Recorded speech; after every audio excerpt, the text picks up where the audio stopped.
तो IMF के साथ प्रोग्राम हमने नेगोशिएट किया था $7 अरब का। उसकी बहुत सी शराइतें और एक शर्त जो हुकूमत पाकिस्तान ने मानी थी कि जो इंडस्ट्री को गैस सप्लाई की जाती है सब्सिडाइज रेट पे कि जो वो पावर प्लांट्स चलाते हैं बिजली पैदा करने के लिए, वो जो सहूलत है वो ख़त्म कर दी जाएगी जनवरी तक।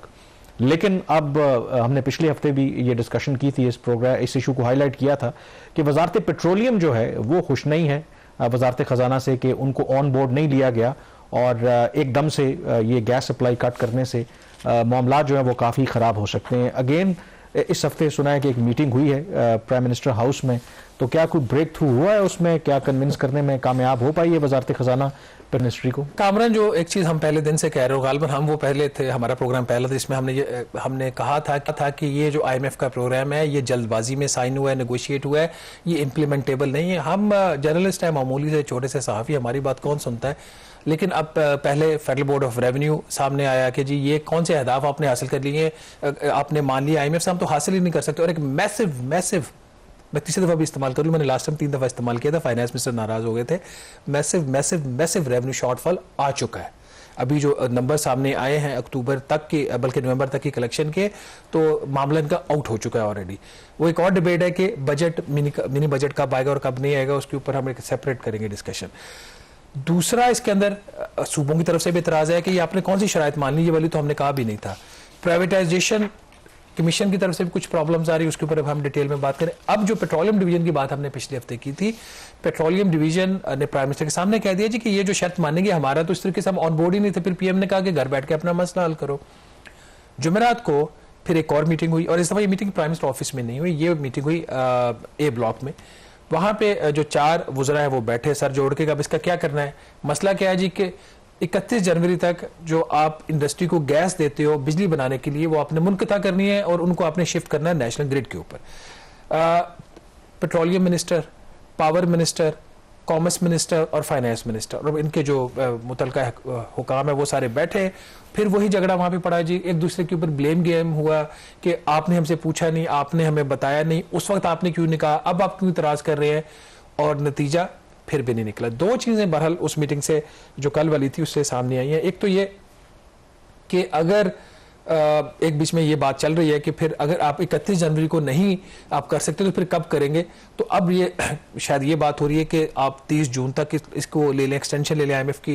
लेकिन उसके लिए फिर आपको IMF से बात करना पड़ेगी, और आपका एक ट्रैक रिकॉर्ड है, IMF कहेगा फिर आप वापस आ गए, क्योंकि इस मामले में पहले ही एक्सटेंशन दी जा चुकी। SBA जो पिछला प्रोग्राम था उसका ये हिस्सा था। दूसरी जो चीज़, अच्छा इसमें एक जो चीज़ मुझे बताएं कि IMF को इस बात पर क्यों एतराज़ है, अगर क्योंकि गवर्नमेंट की वजह इनको गैस देने की कि ज़ाहिर है कि जो इनपुट कॉस्ट जो है वो कम हो, और कॉस्ट ऑफ प्रोडक्शन जब कम होगी तो ऑब्वियसली फिर आपकी प्रोडक्टिविटी बेहतर होती है, उसका आवाम को भी फ़ायदा होता है और इंडस्ट्री जो है वो फ्लरिश करती है, एक इंसेंटिव देने वाली बात है। तो IMF का कंसर्न क्या है रिगार्डिंग दिस पॉलिसी?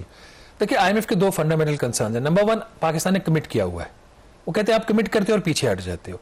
अब IMF ने भी उस चीज़ को समझा और उन्होंने भी माना कि ये गैस जो है आपको मुनक़ता करनी चाहिए। क्यों कर रही है? उनके 2 पॉइंट्स हैं। नंबर 1, अगेन IMF के 2 पॉइंट्स हैं। एक तो वो ये कह रहे हैं कि आपकी बिजली सरप्लस है, आप सरप्लस बिजली के ऊपर आइडल कैपेसिटी पेमेंट दे रहे हैं, इनको आप उधर शिफ्ट करेंगे तो उस बिजली को आप इस्तेमाल करेंगे, तो आपको वहाँ पे आइडल कैपेसिटी पेमेंट कम होगी, ओवरऑल आपका एक निज़ाम बेहतर चलना शुरू हो जाएगा।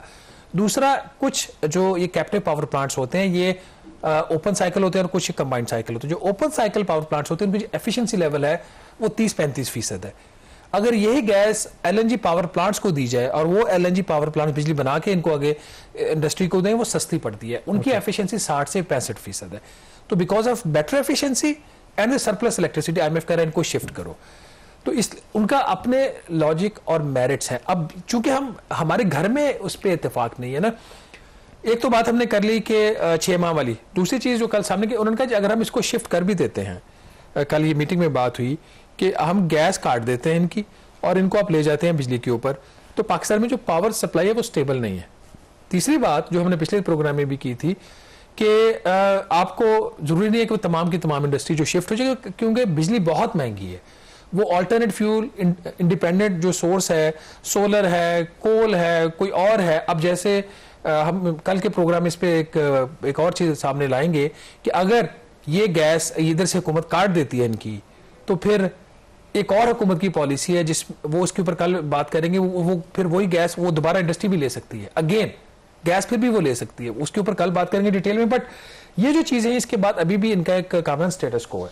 इसमें जो नॉर्दर्न गैस पाइपलाइन लिमिटेड है, उनके भी इसके ऊपर काफी इतराजात हैं। वो ये कह रहे हैं कि अब चूंकि गैस तो ये दे रहे हैं SSGCL और SNGPL, तो ये कह रहे हैं कि अगर आप गैस उनको सप्लाई उनको डिस्कनेक्ट कर दें तो हमारे ऊपर इसका एक नेगेटिव इंपैक्ट आएगा। नेगेटिव इंपैक्ट उनके ऊपर क्यों है? Industry is a relatively efficient, आपका जो बायर है कंज्यूमर है, और उनके लॉसेस कम होते हैं, और उनकी जो कीमत होती है ना इंडस्ट्री की गैस की, वो रेजिडेंशियल कंज्यूमर से ज्यादा होती है। उनके अगर आप उधर से गैस काटेंगे, और पाकिस्तान में इंपोर्टेड गैस इस वक्त सरप्लस में है, 48 कार्गोज इन्होंने नए नेगोशिएट किए हैं। तो SNGPL के सिस्टम के ऊपर अगर वो बात कर रहे हैं कि उन्होंने कहा अगर हम इनको इतनी पाकिस्तान में गैस अब सरप्लस होगी या इंपोर्टेड है, लोकल नहीं, लोकल के तो अपने इश्यूज हैं, उन्होंने कहा जी कि अगर आप इनकी गैस जारी रखते हैं, इसको नहीं काटते, तो 45 कार्गो जो है वो सरप्लस होंगे अगले कोई 5 साल में, ठीक है, 5 से 6 साल में। और अगर आप इनकी गैस काट देते हैं तो 240 जो कार्गोज हैं वो SNGPL और SSGCL दोनों जो कंपनीज हैं या पूरे पाकिस्तान के सिस्टम के ऊपर 240 कार्गोज क्यूमुलेटिवली सरप्लस में होंगे। और सिर्फ SNGPL चूंकि उसका जो एक प्रॉफिटेबल जो कंज्यूमर है वो वहां से हटके पावर डिस्ट्रीब्यूशन नेटवर्क पे चला जाएगा, तो SNGPL कह रही है कि फिर हमें उसका कोई 202 अरब रुपए का नुकसान over a period of 5 to 6 year.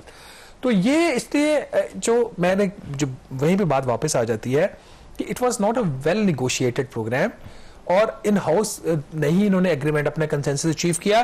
और ये एक और चीज की तरफ भी इशारा करती है जो पिछले कोई 10-12 साल से हुई है कामरान, वो ये है कि वजारत खजाना ने अब कंट्रोल संभाल लिया IMF के प्रोग्राम का। जो ट्रेजरी है वो हावी हो गई है। तो नाज़रीन, जब ट्रेजरी हावी होती है ना किसी चीज के ऊपर, उसके नुकसान होते हैं, उसमें आपकी इकोनॉमिक प्लानिंग मुतासर होती है। कभी ऐसा होता था कि प्लानिंग कमीशन का एक बड़ा ही एक स्ट्रॉन्ग रोल होता था IMF के प्रोग्राम में और बाकी अहम मामलात में। अब इकोनॉमिक पॉलिसी जो है वो भी फाइनेंस मिनिस्ट्री देख रही है, ट्रेजरी के मामला भी फाइनेंस मिनिस्ट्री देख रही है, और फिर एक स्टेज आती है कि चीजें ऐसे प्रेजेंट की जाती है कि अगर ये वाली चीज फाइनल ना हुई तो हमारा फलां प्रोग्राम है वो खतरे में पड़ जाएगा, IMF का प्रोग्राम खतरे में पड़ जाएगा। घर बैठ के कंसेंसस करके और सबको इत्मीनान में लेके एक टीम प्लेयर वाला जो रोल होता है, जब तक वजारत खजाना वो प्ले नहीं करेगी तब तक ये जो प्रोग्राम है और इस तरह के जो प्रोग्राम है वो कामयाब नहीं होंगे।